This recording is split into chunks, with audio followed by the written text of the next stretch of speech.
Kali ini kita membahas mengenai sistem dan user security. Sistem operasi Linux itu selalu berbeda dengan sistem operasi Windows. Nah, terutama untuk ketika dalam hal manajemen user. Nah, untuk itulah kita butuh untuk mengenali bagaimana sih mengenai sistem dan juga user atau pengguna pada sistem operasi Linux itu sendiri. Oke. Kita mulai dulu dari mengidentifikasi account pengguna atau user account.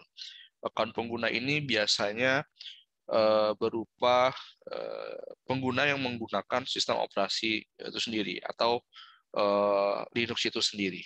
Ya. Di sini kita akan membahas mengenai user atau pengguna dan juga permission-nya. Nah, ini yang kemudian berbeda dengan ketika kita membahas sistem operasi Windows. Kalau kita membahas sistem operasi Windows, kita cenderung tidak memperhatikan atau tidak terlalu memperhatikan mengenai permission. Ya, karena kadangkala ketika kita telah selesai menginstalasi Windows, kita usernya selaku atau user yang berlaku itu selaku sebagai admin. Nah, tapi kalau kita menggunakan sistem operasi Linux, nah ini kadangkala user yang aktif ketika kita launching pertama kali itu kadang masih user biasa.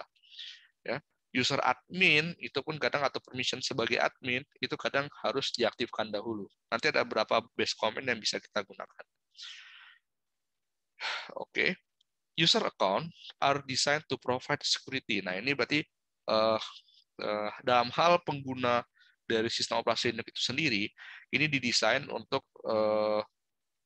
menyediakan basis keamanan lah untuk penggunaan Linux itu sendiri. Ya, di mana setiap user account ini akan diberikan akses atau juga tidak diizinkan untuk mengakses sesuatu yang berkaitan dengan user yang lain. Ya, tidak hanya file, baik itu juga directory. Ya, nah ini akan berkaitan dengan file permission-nya. Jadi setiap dari user ini memiliki permission filenya sendiri-sendiri. Dia belum tentu bisa mengakses file yang orang lain punya, ya, atau user lain punya. Yang bisa mengakses user semua user ini biasanya nanti tingkatan usernya itu merupakan administrator biasanya, ya, atau root. Kemudian pengguna user ini, pengguna account ini juga kadang masuk ke dalam kategori grup. Nah, jadi ada grup-grupnya, ya. Kadang penggunaan grup untuk memanajemen user ini juga memudahkan dalam hal permission. Jadi kita bisa membuat bahwa misalnya ada grup mahasiswa. Nah, ini semua user yang masuk dalam grup mahasiswa dia memiliki batasan sekian. Dibanding ketika kita mengeset semua user mahasiswa dengan batasan-batasan. Nah, itu kan akan lebih capek lah ya. Seperti itu.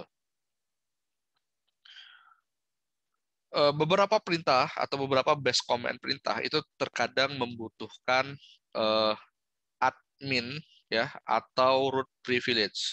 Artinya base command tersebut atau komen atau perintah tersebut yang melalui CLI ini kadang nggak bisa dieksekusi. Ya, kenapa nggak bisa dieksekusi? Karena dia dijalankan sebagai user biasa. Nah, inilah maka kita butuh masuk sebagai admin atau sebagai root. Nah, ini base command yang bisa kita gunakan untuk menjadi admin atau root. Kita bisa menggunakan sudo atau su. Ya, ketika kita sudah melakukan atau masuk sebagai root, nah ini baru kita kemudian bisa mengeksekusi perintah yang tadi gagal ketika diakses melalui user biasa. Ya. Nah, ini ada beberapa resiko ketika login sebagai root, ya. Maka apapun yang berlaku atau berjalan pada sistem, ya, itu sudah sebagai root. Kemudian kemungkin kita lupa kalau kita ini login sebagai root kadang, gitu ya. Kemudian kadang-kala kita menjalankan tugas yang bersifat non administratif, tapi itu kemudian dikerjakan sebagai root. Nah, ini kemudian menimbulkan beberapa celah atau beberapa dari segi keamanan tidak baik lah. Ya. Mengganti user pengguna. Jadi tadi kalau dikatakan bahwa ketika kita ingin beralih menjadi administratif atau root, kita menggunakan perintah sudo atau su. Nah ini kalau kita mau beralih mengganti pengguna yang lain ya, tapi sifatnya tidak selalu root atau administratif gitu ya, kita bisa menggunakan base command su. Kemudian su username-nya apa. Nah, ini kalau misalnya contoh kita menggunakan kita ingin switching user dan sebagai root, maka su kemudian min root seperti itu. Ya. Kemudian biasanya setelah kita mengetikkan su root gitu, ada password. Nah, ini kita ketikkan passwordnya. Memang password tidak selalu tampil di layar CLI atau terminal, tapi yakinlah bahwa itu sudah terketik, lalu kemudian di-enter. Ya. Nah, kalau kita mau logout dari user yang sudah kita login tadi, kita bisa menggunakan perintah exit. Ya. Lalu tadi juga ada diberitahu sebagai selain dari jika ingin masuk sebagai root ada sudo atau su tadi. Nah, ini sudonya. Nah, ini biasanya kalau ketika misalnya kita mau mengakses sesuatu yang sifatnya berada di bawah privilege-nya root. Contohnya sudo head /etc/shadow. Apa itu head? Kemarin pada saat kita membahas mengenai file gitu ya, kita sudah bahas mengenai head. Kemudian pada folder etc, nah ini mengandung beberapa konten account data ya dari pengguna yang atau grup yang terdefine pada sistem. Nah, kemudian ada lagi file etc/passwd. Nah, ini juga mendefine beberapa informasi dari akun pengguna gitu ya. Ini adalah salah satu contoh baris di mana isi dari etc passwd, salah satu barisnya. Ada user sysadmin dengan user ID-nya sekian, ya nama usernya sekian, kemudian base dari default directory-nya sekian, shell-nya apa yang dia gunakan sekian. Nah, ini ada ya. Name, password placeholder, user ID, ada primary group ID, bisa juga diisikan dengan comment, lalu ada home directory, ada shell. Kita juga bisa menggunakan, ingat kemarin ada basis comment grab yang bisa kita gunakan untuk searching atau sorting. Nah, ini bisa kita gunakan ketika kita ingin mencari informasi. Lalu kemudian ada password. Nah, kalau tadi user ada di dalam folder etc passwd, maka kalau password kita dapat melihat di bagian etc shadow. Nah, etc shadow ini mengandung informasi dari user password. Tapi ingat bahwa ini hanya bisa diakses ketika ia login sebagai root. Ya. Di dalam file tersebut ada beberapa hal, contohnya seperti username, ya. Ini adalah nama dari pengguna account, lalu ada password, ini tentu saja terencrypt gitu ya. Lalu ada last change, ini artinya kapan dia terakhir mengganti password tersebut. Kemudian ada minimum, nah ini minimum day di antara password tersebut kemudian diganti gitu ya. Kemudian ada max, max itu artinya berapa lama password ini kemudian valid. Ada warn, ini bisa memberikan warning terhadap user untuk mengganti password gitu ya. Kemudian ada inactive, ada expire, kemudian ada reserve. Nah, kemudian ada sistem account. Nah, ini sistem account berkaitan dengan user ID. Nah, ini kalau dia lebih kepada regular account atau pengguna biasa, biasanya user ID-nya dimulai dari 1000 ke atas ya. Kayak tadi 1001 atau 1002 atau 1010 gitu ya. Kalau special access, nah ini kayak tadi ada root, ini user ID-nya atau UID-nya 0 ya, atau di atasnya kayak gitu. 1, 2 segala macamnya. System call are designed for service running of the system. Nah, ini mulai dari UID 1 sampai dengan 499. Berarti dia merupakan bermain atau berada di privilege aksesnya root. Ya. Ini sistem account yang tadi terdiri dari etc passwd atau juga etc shadow. Ya. Biasanya memiliki beberapa perbedaan field. Tentu aja ada home directory, ada shell, kemudian ada password. Ini menggunakan asterisk ya. Lalu tadi disinggung juga mengenai ada group account ya. Jadi di mana pengguna, ya banyak pengguna bisa berada dalam satu grup, kemudian pada grup inilah dilakukan manajemennya. Each user can be a member dari one atau lebih grup. Jadi setiap user itu bisa saja merupakan member dari banyak grup. Misalnya ada user Tono. Tono bisa saja merupakan member dari grup mahasiswa. Tono juga bisa member dari grup asisten lab, misalnya seperti itu. Nah, itu lebih yang dimaksud dengan bahwa bisa terdiri dari satu atau lebih banyak grup.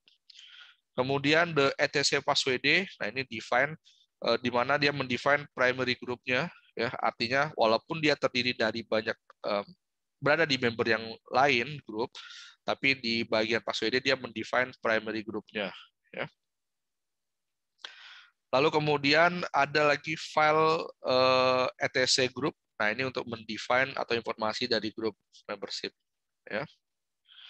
Biasanya pada file etc group ada field yang terserta gitu ya, seperti group name, ada password holder, ini biasanya ditandakan dengan X gitu, artinya bahwa password tidak disertakan pada file tersebut. Lalu ada GID, kalau tadi user ID adalah UID, maka kalau di sini adalah GID. Lalu kemudian ada user list member dari grup tersebut. Lalu bagaimana kalau kita ingin melihat informasi dari grup, informasi dari pengguna, ya, pengguna yang sedang aktif ataupun yang sedang saat ini berjalan pada sistem. Nah, ini adalah base comment yang dapat kita gunakan. Kita bisa menggunakan base comment ID yang digunakan untuk menampilkan user dan juga grup, ya, informasinya. Nah, ini contohnya kita menggunakan ID, maka tampil ada UID 1001, ya. Ini sebagai sysadmin, kemudian grup ID-nya sysadmin, ya. Itu terdiri dari grup apa aja, dari sysadmin, ADM, dan sudo, seperti itu. Ini adalah penjelasan dari outputnya tadi, menampilkan list user account information. Yang pertama adalah UID, lalu ada username-nya. Setelah username ada the primary group-nya, ya. Lalu kemudian ada informasi yang lainnya yang ikut serta di dalam grup tersebut, ya. Apakah dia termasuk dalam grup apa saja. Jika kita ingin menampilkan atau memprint only secondary group, kita bisa menggunakan option min-g, ya. Lalu kita juga bisa menggunakan base comment who. Nah, ini juga bisa who untuk melihat siapa user yang telah atau yang sedang saat ini login. Ini biasanya ketika kita melakukan remote terhadap suatu server. Mungkin server tersebut dikelola oleh beberapa admin. Nah, kemudian karena dia WFH, dia dari rumah, kemudian dia login lah beberapa admin tadi. Nah, untuk melihat siapa saja yang sedang saat ini login di sistem, kita bisa menggunakan who. Lalu tampillah ada root, ada sysadmin juga gitu ya, dengan user dengan jam akses yang berbeda. Outputnya username mengindikasikan user yang sedang login, yang saat ini sedang sesinya terbuka. Lalu ada terminal. Nah, ini terminal window yang kemudian aktif gitu ya. Kemudian ada date, ada tanggal ya, kapan ketika user tersebut login.